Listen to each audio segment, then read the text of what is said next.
what do we miss in education? What's like one of the main things that you wish maybe that you were taught at a young age in secondary school, or that people should be taught, or kids should be taught in schools? Now, I'm going to say something that is extremely controversial. So this is where you're getting your haters from now, I guess, is it? Yeah, this is where people are going to come for me, Dave. Speak truthfully, man. Yeah, man, that's all I know how to do. So, all right, so how do I put this? I think education, or the education system as it's laid out at the moment, it favors people who want to be employees over people who want to maybe go and start a business. So if we look at it and we think about it, right, what are we taught when we're in school?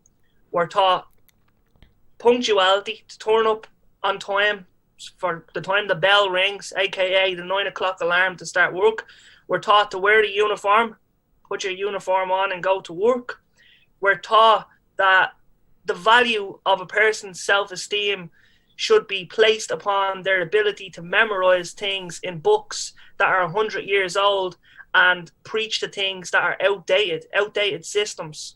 So I can tell you that in a large percentage of the way life is at the minute, like we live in an economical planet,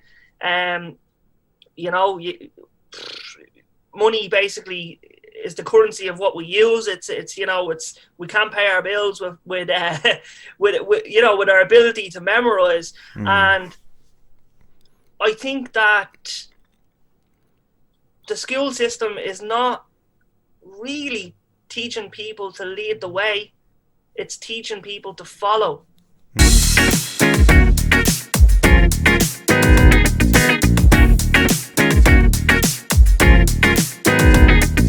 We're live, Martin. How are you?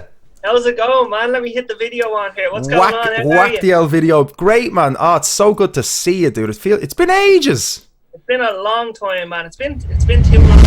One of the things, this COVID situation, one of the things that's keeping me up at night is the amount of time it's been since I last seen you. So there's been sleepless nights. There must be some telepathic connection between us, because I'm definitely feeling those vibes as well, Martin. So long overdue. So good to see you. I love seeing you hide away. I don't see you in a little bit, and then you come back bigger, better, and I love how you do that. I find myself to do that on a smaller scale at the moment, and I'm looking up to you all the time, brother. And you know that, as a friend and just as a person in a similar sort of industry. I love what you're doing, and I always get excited to chat to you. So how have you been keeping, man? What's been going on lately with yourself? And yeah, things have been going well. Just been knuckling down with the business. It's going particularly well. Niche down in the financial service industry, and I've been getting some props for that. So I'm delighted with how things are going on that end. So that's all the positive, all the good stuff. On the negative side of things, we want to flip it on its head. Oh yeah, I've been to the doctor recently. I've been suffering with some really bad stomach pains. And I'll be like, what the hell's going on here? Last week I went to the doctor, and he's like, Martin, you're after gaining the stone since I last seen you in the last, wow. in the last 6 months. So it's the COVID stone, Dave. I'm a patch. I'm working on getting rid of it so I can look as good as you. You know what I mean? So it's a balance. Business is going well, and now I'm focusing on the health as well. Well, Jesus, thank God that's only... I thought you were going to say something worse when you said you went to the bleeding doctor. So, I mean, and you have a great excuse. I mean, you're definitely not alone in that, A lot of people, obviously, we're a lot more at home. I know generally you're out and about a lot. Do you know what I mean? You'd be out and about. I know you do. You go around for meetings and all that. So before COVID, do you know what I mean? And I would have been a bit the same. So we're missing all that movement, even if it's just walks and stuff, which do play a large role. But how many walks can you really do a day without getting bored within 5 kilometers? Without, it's just too boring. So I totally get it. You're okay. We'll let you away with it, Martin. Take your time. We're not going to judge you. You've got other, amazing assets that people focus on anyway. So I wouldn't be bogged down too much about that. But that's great. So I saw you recently getting in with some different companies, and to be honest, from my ignorance, I wasn't aware. I always knew you as very much involved in events events and marketing, but getting into sort of finances and things like that, I never sort of, I suppose now I never asked you. So I'd love to know sort of what's been sort of recently going on for you with regard to your business, and I suppose how you've managed to sort of manipulate it for this kind of environment that we're in. Yeah, good question, man. So I suppose I had two businesses to start with. So the first business I started was the events industry. So an industry close to your own heart, and we were doing everything from weddings right up to corporate events. You know, doing events for like Yahoo and Facebook and a few different others, and loads of shopping centres around the country. Manor Mills and Maynooth being one great centre that we work with, great community-based shopping centre. So the events have always been a prominent business. Secondary to that then has been the media company, and the media company looks after the online marketing of various other businesses. So what happened was, Dave, when COVID came along, I found myself in a situation where, okay, we're normally running 200 events per year. Wow. And that's now effectively gone to zero. So I placed all that time and energy I had previously put into the events company, moved it over to the media company. And what I found is that rather than serving a whole bunch of businesses in terms of getting results from online marketing, I looked at who's a client or two that I'm getting really good results for, and it's a win-win for everybody. And that turned out to be financial advisors, financial services company, and predominantly people who provide like insurance, like life insurance and income protection, all that sort of stuff. So I suppose I'm not selling insurance, but I'm managing marketing and lead generation for insurance companies, and so that's kind of how that crossover came about. You know, it's a weird one. Nobody wants to talk about dying every day, so I'm glad I'm not the one who has to make the call. But, you know, I'm just a marketing guy. So how has your approach changed? Because, you know, marketing for an event versus marketing for businesses in financial sector and insurance, there's quite a different, it's quite a leap, isn't it? It seems like a huge leap, actually, in my head. How did you prepare for that? And were you prepared already a little bit? And tell us about that. Yeah, for sure. Like, I mean, I think preparation for me came at the time where I had picked up one client who was a financial advisor, and through running ads for him, I learned kind of the process of what works and what doesn't work. And I think human nature in that respect is very, well, you know, when you break it down, it's once you understand how to get someone interested in one thing, you kind of understand how to get them interested in anything. You know, it's putting the other person's needs in front of your own and presenting a product or a service in such a way that makes the other person want to talk to you. So that's kind of how it naturally gravitated to the financial services industry. Was I prepared? Not really. I dived in with one client, and now I have a whole bunch of clients. And amazing. It's crazy, man. You know, I've learned something, man. I don't know whether there's any, I'm sure there's probably an entrepreneur or two watching. I'm streaming here on Instagram as well, a few people watching. And, you know, whatever business you're in, as long as you get very kind of strategic in terms of how you let people know what you're doing, how you reach out to people, how you book calls with people, you can get some serious results, you know, and it doesn't have to take forever either. There's a lot of shortcuts. What kind of traits do you think help you the most? Like, if there was 3 traits that you would prioritize with regard to, well, I guess what you're doing, or if you were deciding to work with somebody or hire somebody, but even within yourself, like to kind of that got you where you were, what would be kind of 3 big ones that you'd recommend? So that's a really good question, man. I think one of the things that you have to have, regardless of whether you're in business or whether you're just existing on the planet, is the ability to pick yourself up after you've been punched in the face. How many times have you been punched in the face? You know, like where you've everything is going great, everything is going good, and then boom, you get hit by a lorry or something crazy happens. And sometimes there's nobody to pick you back up. A lot of the times there's not, You know, you look around, you're like, who's here? Well, it's just me. So, number one, you need to have the ability to pick yourself up when everything goes to shit, you know? Like, I've had multiple situations in business, like, you might be, like, you're getting sued, you know what I mean? That happens to the best of us. Something goes wrong that you didn't want to go wrong, but it's gone wrong.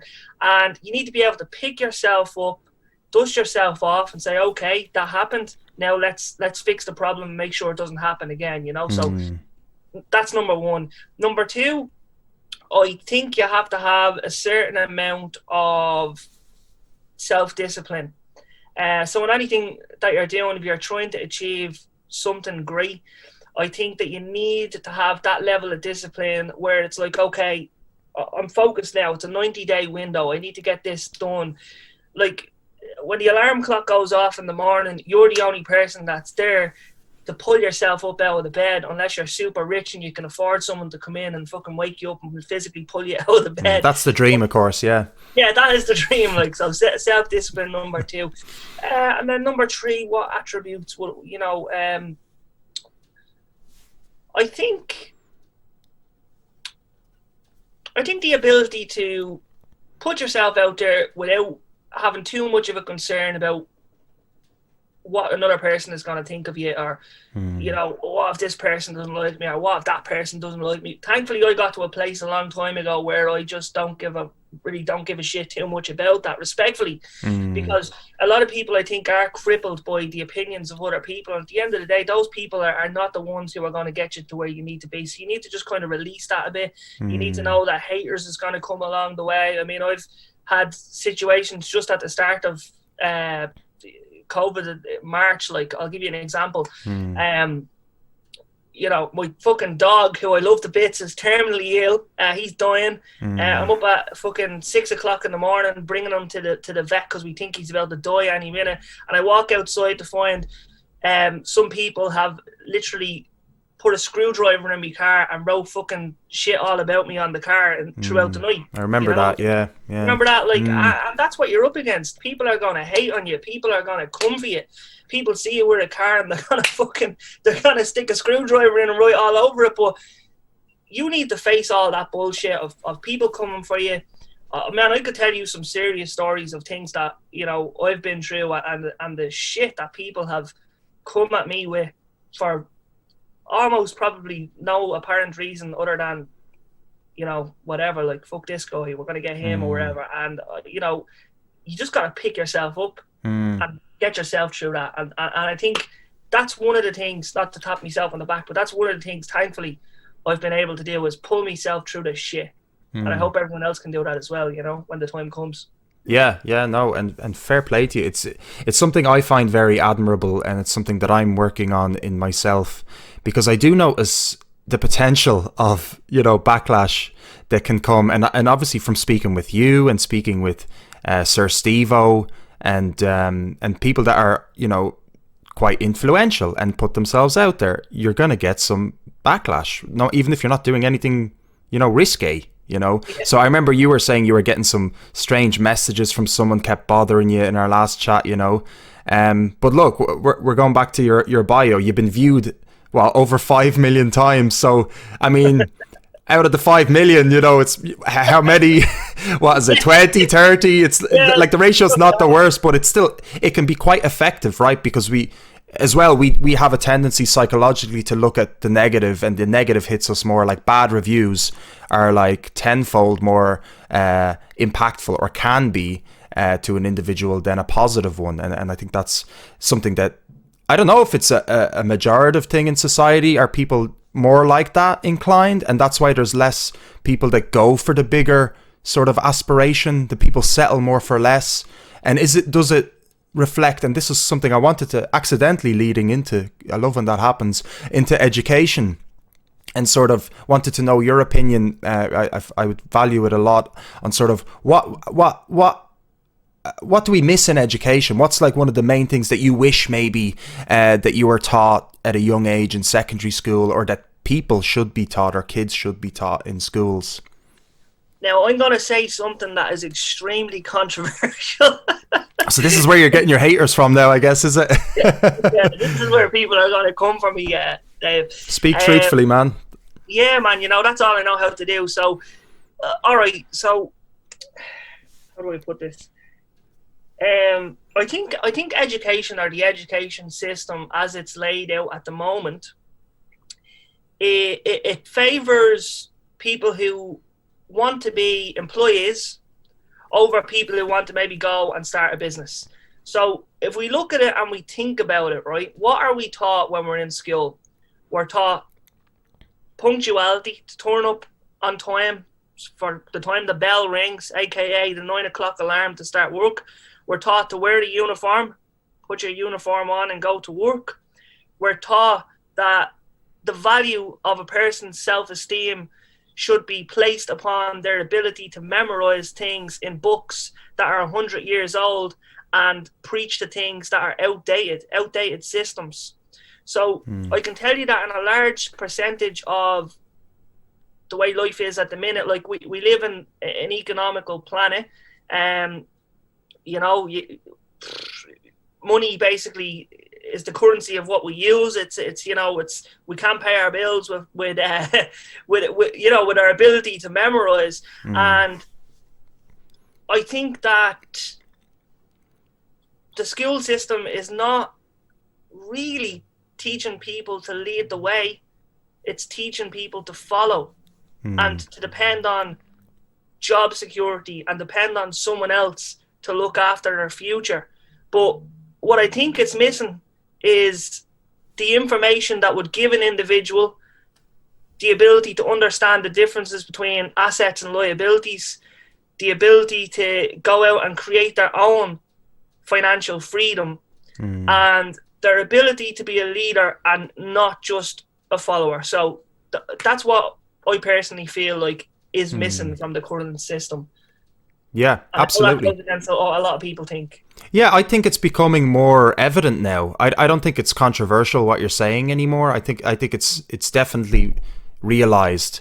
Now, I haven't been to school recently, so it's quite difficult for me to possess an opinion of it, but I completely agree. I wouldn't be surprised if it hasn't changed, though, to be honest. It feels like these kind of systems that are in place are there to, as you say, keep people as followers, so to speak. Not in a sort of conspiratorial way. I don't mean it like that, but it seems quite fitting, doesn't it? To sort of keep as little people as possible on the sort of lower end. It kind of makes sense, doesn't it? If you're a malicious leader, I'm not saying that we have that, but maybe we do. I won't say any more. But see, I'm creating the controversy now. I'll look outside now. There'll be a brick in me fucking through my window in a few minutes. Imagine. But yeah, it'd be interesting to see what kids are being taught now. And I think confidence definitely. Even teaching in sort of communication, I think that's something as well that's hugely missed.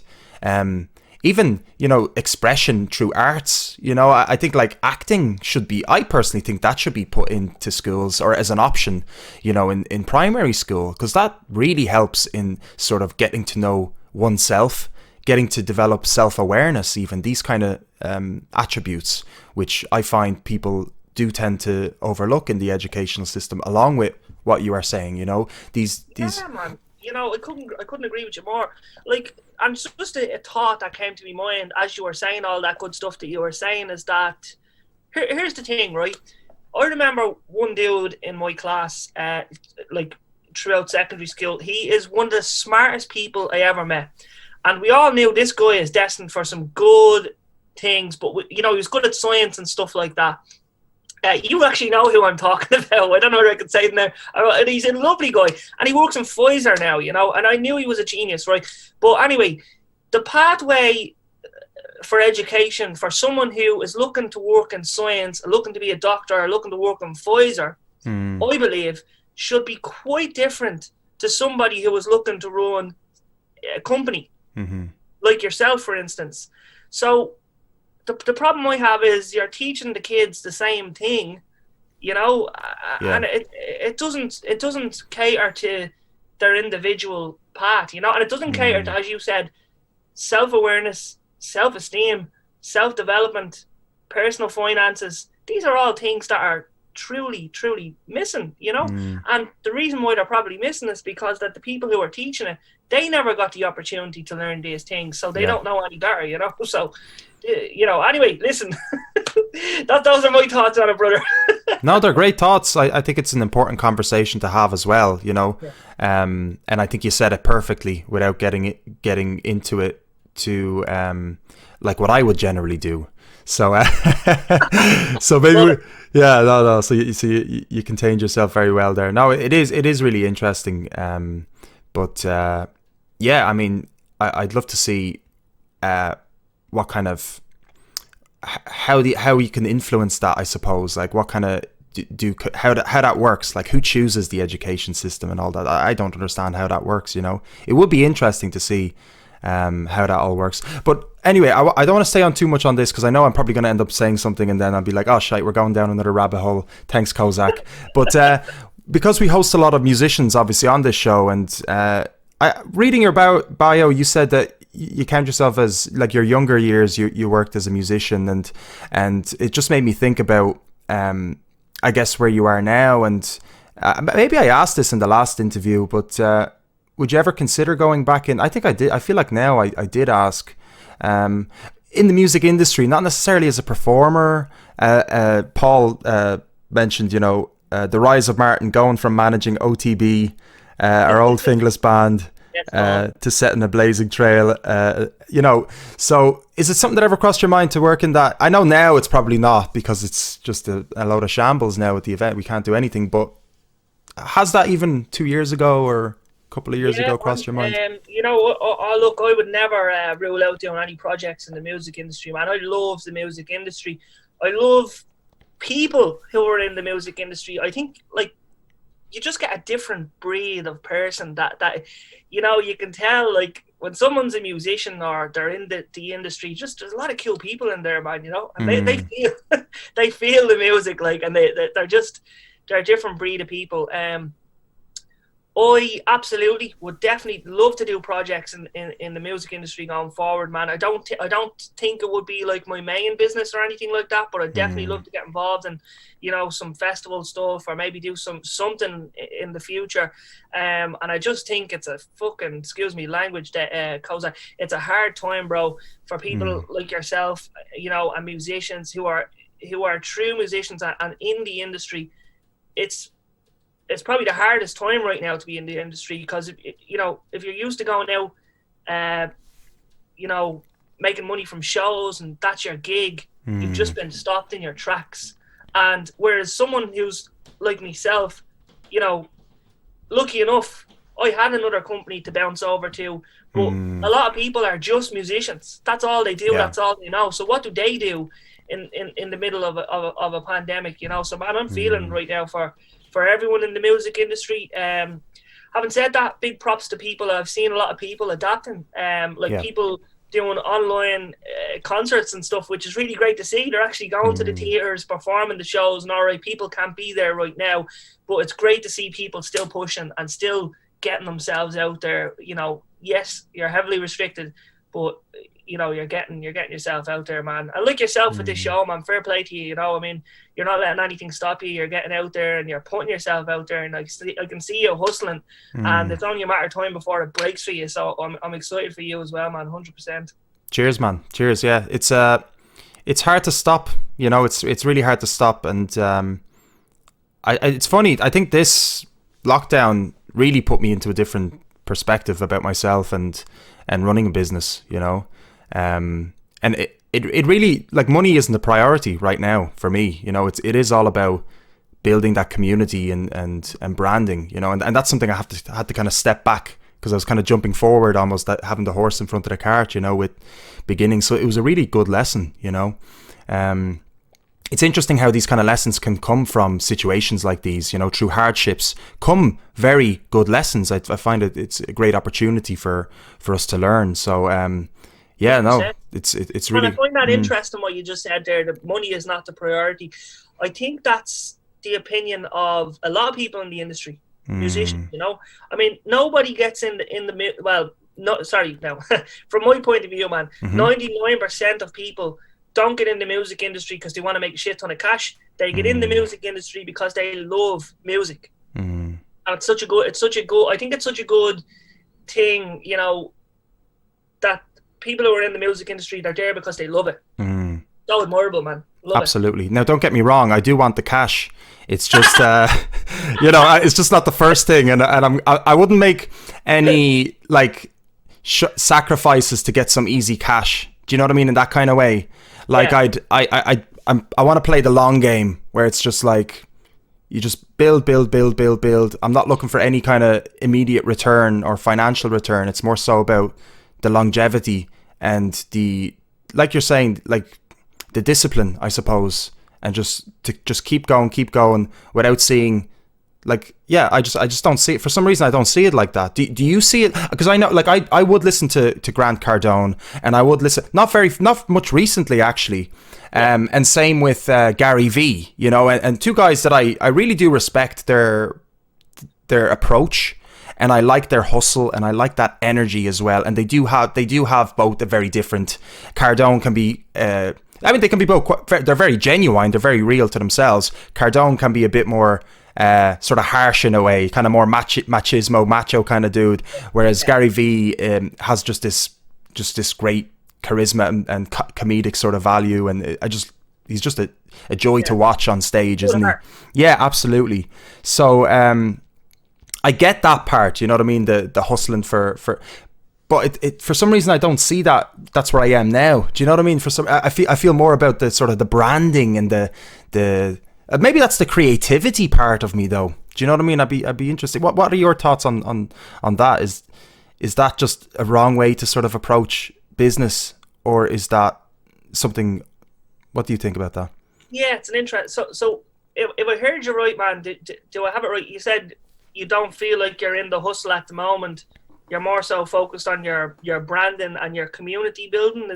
Do I have that right? Yeah, the hustle's there, like the hustle of the community and branding, but it's not hustle for a financial return almost. Do you know? And you know what it is, right? I genuinely think that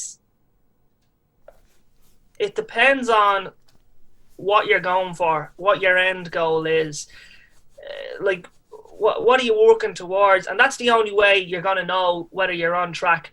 Money is an interesting one. Like for me, this is going to sound crazy, but when I have enough money to have a roof over my head, drink fucking 3 cups of coffee a day, and just work for myself, that's it, man. I don't need anything beyond that. Like a few cups of coffee, a little bit of money to fucking be free and do my thing, and what a blessing to have a roof over your head. Absolutely. So, it's basic like that for me, man. Having said that, I'm still in the pursuit of building a fucking multi-million euro empire in my head, and that's what I'm doing. That is actively what I'm looking for. But I don't think that's going to bring me happiness as such. Do you know that kind of way? It's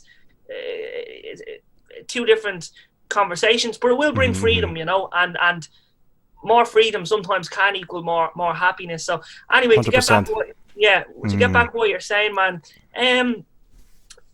if I was you, I'd be thinking to myself, okay, what is the financial goal that I'm kind of going towards? How quickly do I want to get there?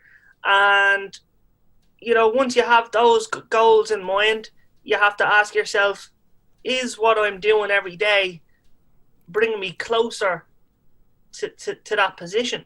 And another interesting thing is that just because you have all this fucking great stuff going on with the show and everything doesn't mean that that has to be the main or only thing that brings you towards that financial goal.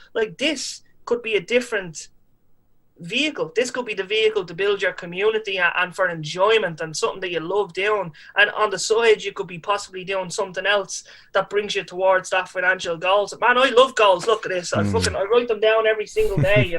Deadly. Wow. Every day I write them down, and the average person writes down their goals once a year, and that normally comes around New Year's. I write them down once a day at least. Wow. And man, if you don't know where you're going, you're never going to get there. And that's just one thing I know. Great point. And I do definitely the freedom, that freedom. Because I mean, imagine now if we had a load of cash handy, you wouldn't be here on this island, would you? Like you'd be off in Mexico. You'd probably be off on your own private island somewhere, chillaxing in the sun. So I totally get that. Yeah. 100%. Like one of the things I did a lot before the COVID thing, and I am missing it big time. I never believed in waiting around for like a holiday or this, that, and the other. But like I'd wake up one day and I'd be like, right, what? Like I'm going to New York or I'm going to Barcelona, and it's not because I have millions of euros or anything like that. It's just because that's the way I want to live. Freedom, as you said, and if you can do it, then go do it. And like when you break it down, like it's actually nothing got to do with money. Couldn't give it's experience. It's just experiencing life. Exactly, man. Like it makes no money. It makes no odds. What people are really searching for here is freedom, And at the end of the day, if you can get yourself a bit of freedom, and if you can put yourself in a situation where you're living a happy life, then what the fuck else matters? Like nothing else really matters beyond that, as far as I can see. Happiness and freedom. Where's the first place you'd want to go to after all this? Where's the first country you want to travel to, or event you want to take part in, or have you thought about it? I think we're all dreaming of it, man. We're all dreaming of where we're gonna go. I think I love Miami. I really like Miami, man. I think I'll go back to Miami. I'm a big fan in New York. I'm thinking about doing a big, massive, like 3-month trip around America, and God knows, maybe do some of Europe as well. But somewhere hot. How about you? Geez, I don't know. LA probably. Right. You have an LA vibe, man. I think I have an LA vibe. We were lucky. We went to LA last Christmas, so it was that was our last holiday before the COVID. So, and we were kind of pondering going back there again later that year. So obviously that didn't happen. But I absolutely loved it. Yeah, I really did. So I'd love to see it again.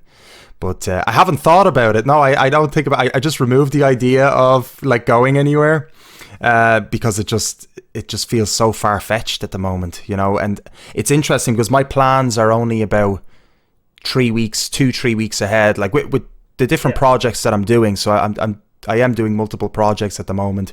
But with regard to pinpoints with regard, those kind of things, I'm only planning about 3 weeks ahead at the moment, But it's interesting because I did learn from our conversation, that maybe it is a good idea to still keep that idea of a long-term goal, which is still something that might not have solidified with me. So it's interesting that I do learn something always from each of my guests, which is always fascinating. And I knew I was looking forward to this chat because I knew I'd get some sort of inspiration, Martin. So I do really appreciate you for coming on and just having a chat. And I'm looking forward to having a physical meet up with you one day. And it really would be amazing. So I just looking forward to just chatting to you. Last time physically we met in Costa, wasn't it? I think that's your second home, isn't it? That's right, man. I remember you walked in and it was the quickest I've ever seen someone drink a bottle of water. Like you had a and I was like, this is why this dude looks so healthy, He's constantly drinking water, and ever since that day I drink water. Fair play to you. There you go. From yourself, man. That's it, man. Yeah, that's fair play, man. Yeah, no. So is there anything you want to close off with, actually? I wanted to ask you one more question, maybe, actually, before I close out. We're a little bit over time, but is there any misconceptions that people have of you, man? And maybe this will bleed and get these feckin' haters off your feckin' back. But is there any misconceptions so people can understand Martin Eastwood a little bit better? The real Martin Eastwood. Not that you project yourself differently on any platform. You're genuine on all your platforms. But I see people can misinterpret stuff when you're speaking to a camera. It's different than when you're face to face. So. Yeah, man. Like you know what's interesting is, and I think it's the same for anybody who gets any kind of level of hate on the internet, or in real life for that matter. If people knew you in real life, they wouldn't necessarily treat you in a bad way, or they wouldn't. They probably wouldn't even look at you in a bad light. I think that when all you know of somebody is what you've seen on the TV or what you've read about or what you've seen on social media or anything like that, for some strange reason, you can have a negative, you can come up with some sort of a negative opinion as to why, oh, fuck that guy, I don't like that guy. And to be honest with you, I think we probably all do. We probably all have one person who we see here and we're like, oh, fuck that, I don't like that guy, whatever, you know, you stop yourself. But, man, I don't know. Look, I think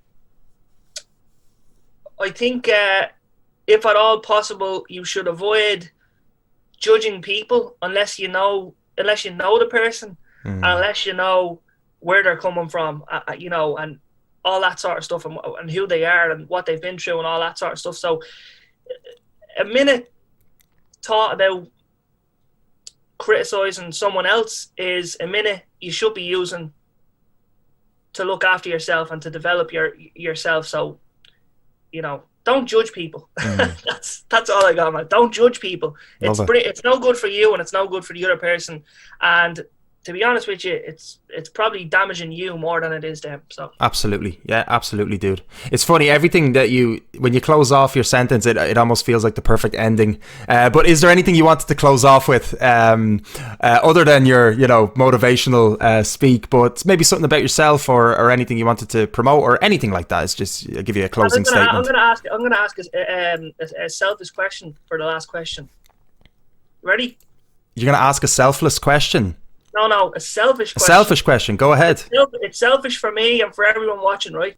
Let's do it. How the fuck do you say so damn healthy? Jesus, man, I don't know. I think I'm using a filter. I see it in real life. I was like, that dude's in good shape, man.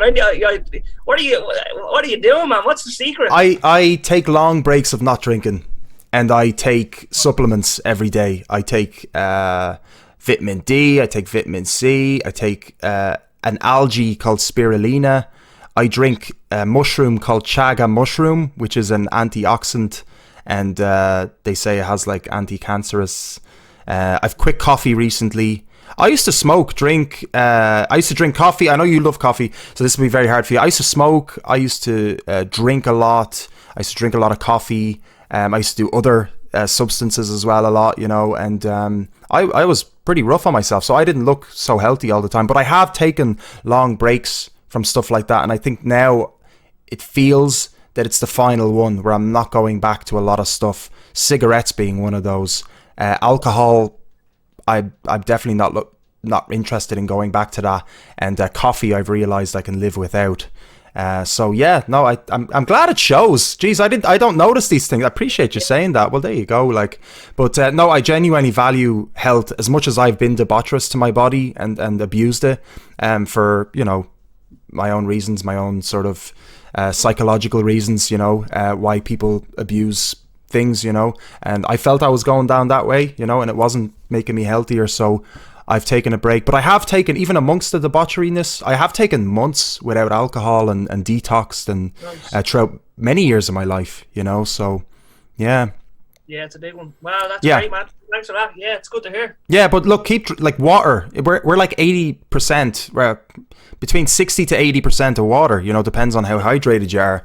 But water is so important for us, and we've undervalued it, and that's something as well within education, I think, as well. You see a lot of kids drinking sodas, and that's one of the biggest problems is you know, sugar consumption and salt and you know, fast food here isn't great, unfortunately. You know, fast food in Poland is fantastic. You know, they have like really, really good meals, cheap.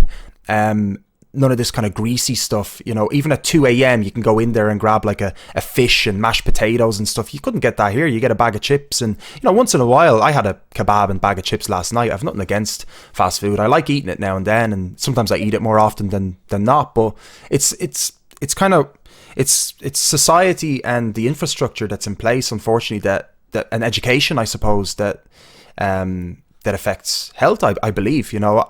For example, and just one last thing, and look at me going into this thing, Martin, and you're just asking me one question, and I going into these rants, but as well with what's going on now, you know, I barely heard anything about people strengthening your immune system, you know, like that was never mentioned. It's like wear a mask, social distance, but I it's not common to say strengthen your immune system. That should be said every day, you know.